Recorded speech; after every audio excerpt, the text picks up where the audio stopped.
देश में इस बार दिवाली 5G सर्विस के साथ होने वाली है। रिलायंस इंडस्ट्रीज की 45वीं एजीएम में चेयरमैन मुकेश अंबानी ने इसका ऐलान किया। साथ ही उन्होंने रिलायंस इंडस्ट्रीज के भविष्य के लिए अपनी अगली पीढ़ी को कमान सौंपने की घोषणा भी कर दी।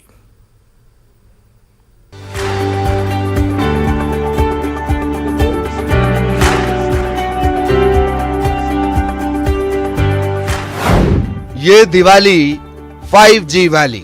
Within the next 2 months, that is by Diwali of 2022, we will launch Jio 5G across multiple key cities, including the metro cities of Delhi, Mumbai, Chennai and Calcutta.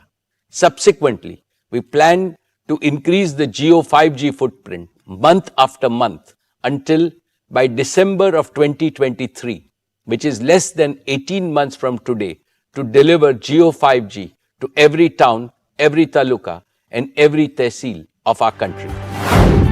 आकाश को जियो, ईशा को retail. Akash and Isha have assumed leadership roles in Jio and retail.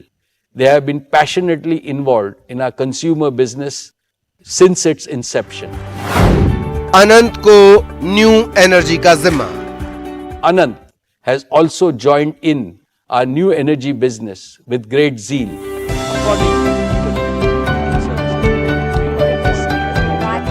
Reliance industries की 45वीं सालाना बैठक में chairman Mukesh Ambani ने वैश्विक संकट के बीच भारत के विकास और स्थिरता के लिए मोदी सरकार के कुशल प्रबंधन और आगामी आर्थिक चुनौतियों से निपटने में व्यावहारिक दृष्टिकोण की सराहना की। उन्होंने इन सभी चुनौतियों के साथ रिलायंस इंडस्ट्रीज के समग्र विकास के बारे में बताया। Reliance has continued to make all-around progress across its businesses. Our company became India's first corporate to cross $100 billion in annual revenues. Reliance's consolidated revenues grew 47% to 7.93 lakh crores or $104.6 billion.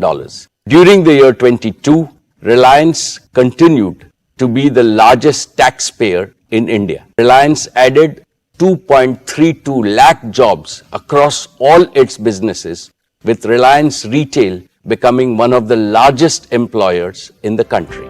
इस मौके पर जियो के बढ़ते network और व्यापार की जानकारी जियो telecom के चेयरमैन आकाश अंबानी ने विस्तार से दी। बढ़ेगा इंडिया तो बढ़ेगा India. Through 5G, we will now connect a larger number of end devices across multiple areas, just as we have demonstrated.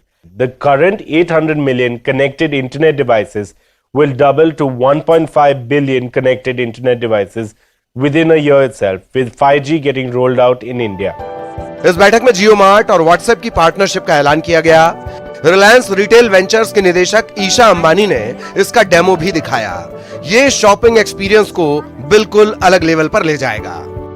As we expand our presence to cover the entire country, serving over 7,500 towns and 5 lakh villages in the next 5 years. AGM में ईशा अंबानी की ओर से Reliance foundation के सामाजिक कार्यों के बारे में बताया गया। साथ ही उन्होंने पेरिस 2024 ओलंपिक के लिए भारत की तैयारियों में अपनी भागीदारी की जानकारी भी दी। It is very exciting that through this partnership, we will be hosting the first ever India House at the upcoming Paris 2024 Olympics. This will be a great opportunity to showcase India's immense talent, potential and aspiration to the Olympic world. इस दौरान मुकेश अंबानी ने Reliance industries के लक्ष्यों और 10 मूल्यों के बारे में भी बताया। उन्होंने कहा कि रिलायंस समूह प्रधानमंत्री नरेंद्र मोदी के डिजिटल भारत के विजन और मिशन को पूरा करने के लिए काम कर रहा है। साथ ही रिलायंस O2C में अगले 5 सालों में 75,000 करोड़ रुपए का निवेश करेगा। हमारा नया एनर्जी बिजनेस भारत को ग्रीन एनर्जी का शुद्ध एक्सपोर्टर बनने में मदद करेगा। रिलायंस भारत को न्यू एनर्जी प्रोडक्शन में वर्ल्ड लीडर और चीन से ज्यादा भरोसेमंद ऑप्शन बनाना चाहता है। साथ ही भारत के 5 ट्रिलियन इकोनॉमी को पूरा करने में भागीदार बनने के लिए प्रतिबद्ध है। Bureau report, news 18 network.